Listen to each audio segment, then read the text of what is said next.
السلام عليكم ورحمة الله.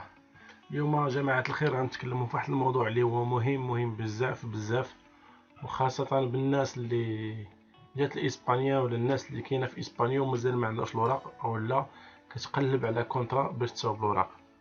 دونك اليوم غنتكلم لكم على هذا الموضوع. مي قبل ما نبداو ان شاء الله فكنطلب من الناس اللي اول مره كيشاهدوا هذا الفيديو يلتحقوا معنا بالقناه، يشاركوا معنا في القناه، والناس اللي ديجا متبعينا نتمنى منكم انكم تبارطاجيو هذا الفيديو باش يقدروا يستافدوا اكبر عدد ديال الناس، خاصه الناس اللي مساكن ما عندهمش الوراق وكيعيشوا باسبانيا. بون بلا شك اغلبيه كتعرفوا بانه في اسبانيا 3 سنين ديال اثبات الاقامه في اسبانيا لمده ديال 3 سنين كيعطيك الحق في طلب الاقامه.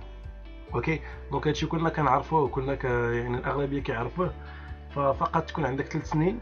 وفلي تصحيح واحد المعلومه، ماشي بالضبط انك تكون عندك شهاده تسكن لمده ديال 3 سنين، فالمهم هو يكون عندك الاثبات انك كتسكن انك انت متواجد على الاراضي الاسبانيه لمده ديال 3 سنوات. مثال بسيط، جيتي في واحد الوقت معينه حليتي كونط بانكير هو الاول، مازال ما عندكش شهاده سكنه، وبين قوسين هذه راه تقدروا ديروها، الاغلبيه ديال الدراري كيسولوني عليها، راه تقدروا ديروها، يعني تقدروا تحلوا كونط بانكير ولا ما تكون عندكم شهاده سكنه.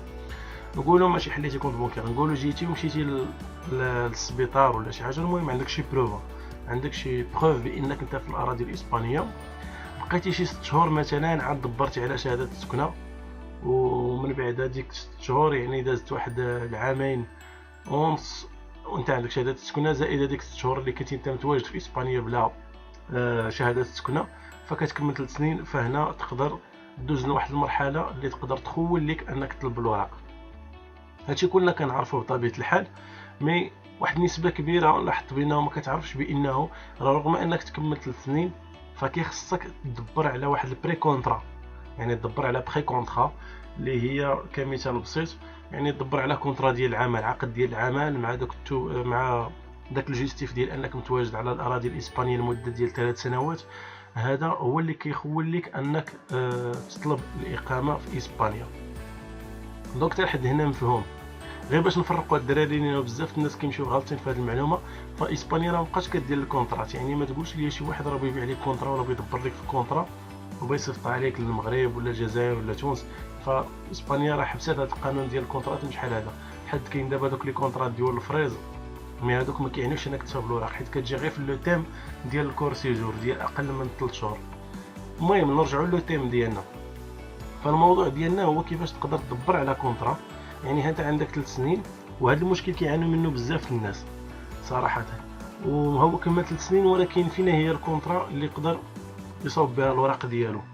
فهذا هو الموضوع اللي انا بصدد ان شاء الله اللي غنحاول نتكلم عليه، وغنعطي واحد النصيحه اللي بنت لي مهمه بزاف بزاف في هذا الموضوع هذا، وفقررت انني نشاركها معكم باش الاغلبيه يستافد. وكنطلب منكم تبارطاجيو هذا الفيديو مع اي واحد كتعرفوه ما عندوش الوراق وكمل 3 سنين، او لا هو مازال ما كملش 3 سنين في اسبانيا، تصيفطوا لي هذا الفيديو باش ياخذ هذه المعلومه ويعرفها.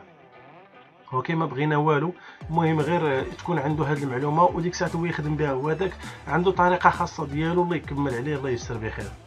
دونك هنا كيف كتعرفوا الخريطه ديال اسبانيا، الا لاحظتوا انا خليت هذه البارتي هذه حمراء هكا على قضيه بايس باسكو، لانه بزاف الناس كيسولوني تيقولوا لي فين كنت، انا كنتواجد في هذا الاقليم ديال بايس باسكو، وغنشرح لكم علاش بديت لكم بهذا الاقليم.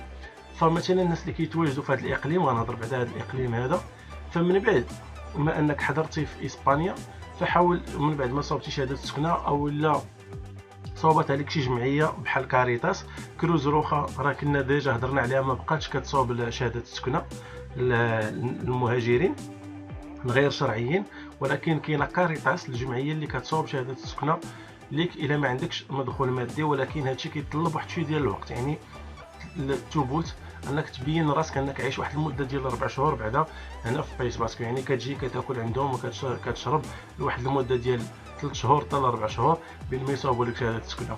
اوكي، دونك صاوبوا لك شهاده السكنه ولا ديجا عندك شهاده السكنه ولا، دونك هنا الحالات غيختلفوا. بالنسبه ليك الا مازال ما كملتيش 3 سنين فكننصحك من غير الكورسو، يعني فاش كتكون داير كورسو اللي هو تكوين ديال اللغه الاسبانيه، فكننصحك اولا كنطلب منك شخصيا انك تحاول باش تسجل في اللامبيدي تشوف تكوين مع اللامبيدي. اللامبيدي هي غادي تخلص لك لاسورونس، هي غادي تشري لك الماتيريال، هي غتشري لك الحوايج ديال الخدمه، هي غتكلف لك بلاسيغونس ديالك ديال ليتينيغار ديالك من الدار ولا من البلاصه فين كتنتقل حتى للمدرسه فين كتقرا، وهي اللي غتدبر لك في البراكتيك، اللي هي اللي غتدبر لك في ستاج. اوكي دونك فاش غتدبر لك في ستاج هنا كاينين بزاف ديال لي ستاج اللي بارفوا و باغ شونس يعني من الحظ انه تيكونوا ستاج يعني بري اونبوش، يعني تقدر يعني ستاج وفيه الا عجبتيهم يشدوك نيشان معاهم. دونك حتى لحد هنا مزيان. مي في لي فورماسيون كاين بزاف ديال الفورماسيون، دونك فاش غتدخل لامبيدي غتجي لهنا الفورماسيون غتلقى بزاف ديال لي فورماسيون كلهم مجانا. اوكي ما تخسر فيهم حتى والو، كلشي مخلص، يعني حتى من لاتوني مثلا الا درتي كويزيني حتى من الحوايج ديالك تيشريوهم لك، يعني غير الواحد هنا ما بغاش يتكون. وهاد لا فورماسيون غادي تعطيك واحد الدبلوم يعني تقدر تدبر به على كونطرا، هذه الحاجه الاولى. الحاجه الثانيه هاد لا فورماسيون غتعطيك ستاج غادي تقدر تدخل به وتدبر به على خدمه في وسط ستاج. وهاد لا فورماسيون يعني غتحل لك بيبان باش تدبر على كونطرا. ولكن النقطه او النصيحه اللي مهمه بزاف، وهذه غادي ننصح بها اي واحد ما كيتقن حتى شي مجال، يعني ما كيتقن حتى شي مجال بغى عنده الهدف غير الكونطرا، فحاولوا تشوفوا فورماسيون عندها علاقه بمجال ديال الصحه.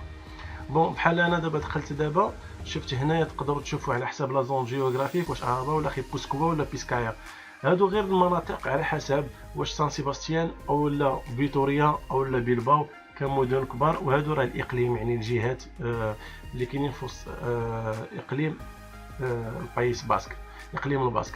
اوكي دونك يعني غادي نشوفوا مثلا هذا هو سانيداد هو المجال ديال الصحه. نشوفوا مثلا هذا غير مثال بسيط اشنا هما لي فورماسيون. كاين هنا ترونسبورتي سانيتاريو مثلا هي فيها 400 ساعه. كتبدا مثلا هذه فورماسيون غتبدا نهار 1 في شهر 4، حنا دابا 22 في شهر 2 وغتسالي 12 في شهر 7. كيقراو من الاثنين حتى الجمعه ومن 8:30 غيقراو حتى 2:00، يعني تقدر تطلب تسجل فيها. فاش كتكون ديك الساعات في اللامبيديا كيعطيوك هما واحد المود باس اللي تقدر تكونيكتا من هنايا من لامبيدي نت، وكتدخل ديك الساعات وكتسجل كدير البري انسكريبسيون صافي. هما ديك الساعات كيعيطوا لك تمشي كدوز الانتريفيستا اللي كدوز بحال لونتروتيان.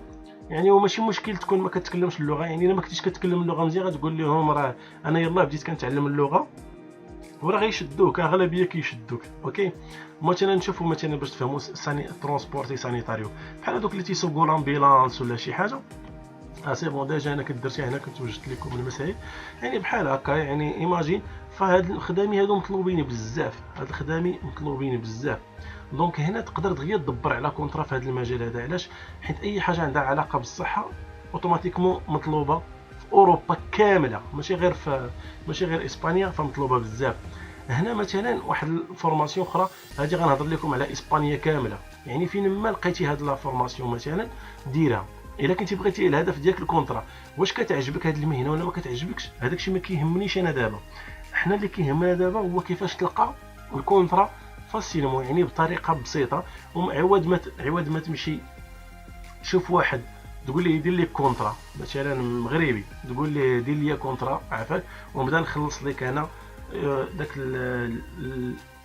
لوازم شهريا داكشي اللي غادي يخصك انا غادي نخلصو. مثلا الضمان الاجتماعي انا غادي نتكلف به، لاسورانس انا غنتكلف بها، انا خلص المهم عطيني غير كونطرا باش نصاوب بها الوراق. انا ما كنفضلش ندير هذيك الطريقه، تنفضل نقدر ندير هذه الطريقه احسن ليا. علاش؟ لانه غنربح منها جوج الحوايج، غنربح منها خدمه وغنربح منها الكونطرا ويستا وصافي. دونك مثلا هاد الفورماسيون هادي اوكسيليير دي انفيرميريا، هذه من الاخدام الاكثر طلبا في اسبانيا، وماشي غير اسبانيا تكون في اوروبا كامله. مثال بسيط، فاش غادي تقرا هاد لا فورماسيون كاينين فورماسيونات كيكونوا دي فورماسيون تيكونوا فابور، وكاينين دي فورماسيون تيكونوا بالفلوس. يعني واخا تانفيستي في هذه الفورماسيون عارف راه غادي ترد فلوسك، هذه متاكد، تكون متاكد بواحد 95%. مثال بسيط ديال النوع ديال العمل، فمثلا كاينين بعض الخطرات كاينين مستشفيات خاصه، يعني ماشي ديال الدوله، هذه تقدر تخدم في مستشفيات خاصه، مثلا مستشفيات خاصه بالمعاقين، الناس اللي هما كبار في السن، الناس اللي عندهم واحد نقص معين، فانت كتخدم في هذوك لي سيرفيس. يعني اولا كي تنقولوا حنا غير تقابل شي شيباني ولا شي شيبانيه. دابا هاد الخدمه هادي مثلا تقابل شي واحد كبير ولا شي وحده كبيره، في الاول ما كانتش كتطلب كاع لي ديبلوم، كانت تقدر يعني تمشي تدخل تشوف شي واحد تقابله ويعطيك كونطرا هو وتصوب بها الوراق ديالك. وبزاف الناس كانوا كيصوبوا الوراق بهذه الطريقه هذه، يعني ولا كيتفقوا كاع مع شي راجل كبير وكيعطيه الكونطرا وما كيقابلوا ما والو، يعني كدور معاه وكيدير لك هو كونطرا وكتمشي كتطلب بها انت الوراق، حيت هذاك هو الهدف ديالك. مي دابا حتى اسبانيا غادي في هذا الاتجاه، يعني باش تقابل دابا شخص كبير فتا اسبانيا غادي في هذا الاتجاه انها خاصها تكون عندك فورماسيون ديال على الاقل داكشي ديال ديك الاسعافات الاوليه تكون تتعرفوا، لانه غتعامل مع راجل كبير او امراه كبيره او مع معاق او مع واحد المهم مع واحد الحاله اللي هي صحيه. يعني انت خاصك في الحال فاش تعمل في المجال الصحي خاصك على الاقل تكون كتعرف شنو هما الاسعافات الاوليه.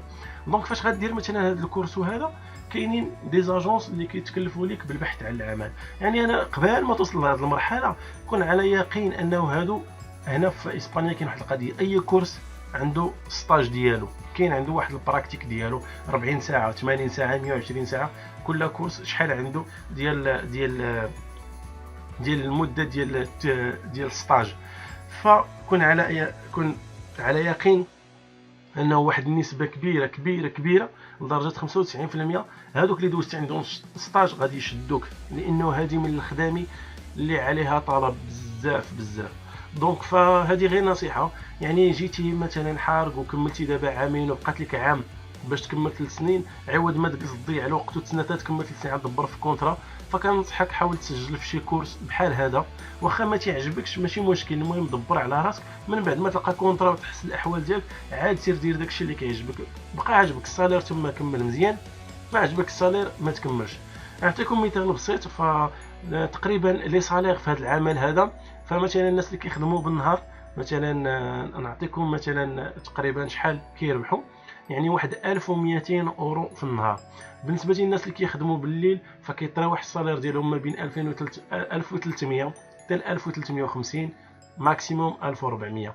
دونك هذه غير معلومه اضافيه وبغيت نشاركها معكم، وبغيتكم تعرفوا هاد لا فورماسيون بانه راه غتساعدكم بزاف يعني بواحد 95%.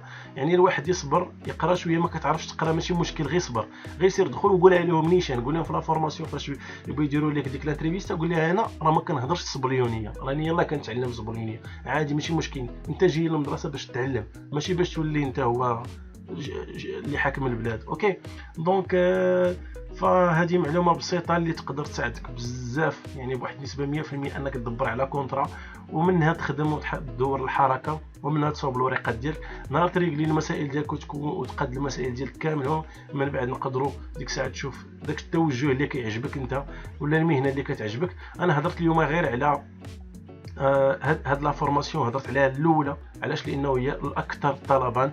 اما الى جينا خلينا توداس راه كاينين بزاف. نعطي مثلا غير المنطقه فين كتكون انا خليت بوسكوا، فتقدر تجي الا خليتي توداس غادي تجي تشوف شحال من فورماسيون. وكي قلت لكم هاد لي فورماسيون كاملهم راه مجانا، كلهم لامبيدي اللي مكلفه بهم. دونك انتم بالنسبه للميكانيسيان اسمحوا لي، دونك غتشوفوا بزاف ديال لي فورماسيون. غير بحال هاد لي فورماسيون صعيب تلقى، ماشي صعيب غتلقى فيهم خدمه، يعني تقدر من البراكتيك يعني من ستاج يشدوك، ولكن اللي نضمن لك انا بزاف هي ديال الناس اللي عندهم ديال مجال ديال الصحه، هذه هي اللي غادي نضمن لك انا بزاف. دونك هادو راه كلهم دي فورماسيون غتلقاهم غير هنا. تقدروا تدخلوا لامبيدي، واخا انت دابا في المغرب دخل لهذا السيت هذا دير فورماسيون، واخا غيطلع لك بالاسبانيا وغتبان لك كوسيناي سيرفيسيو بحال هذا ديال كوسيناي سيرفيسيو، هذا في الرينتيريا حدا سان سيباستيان.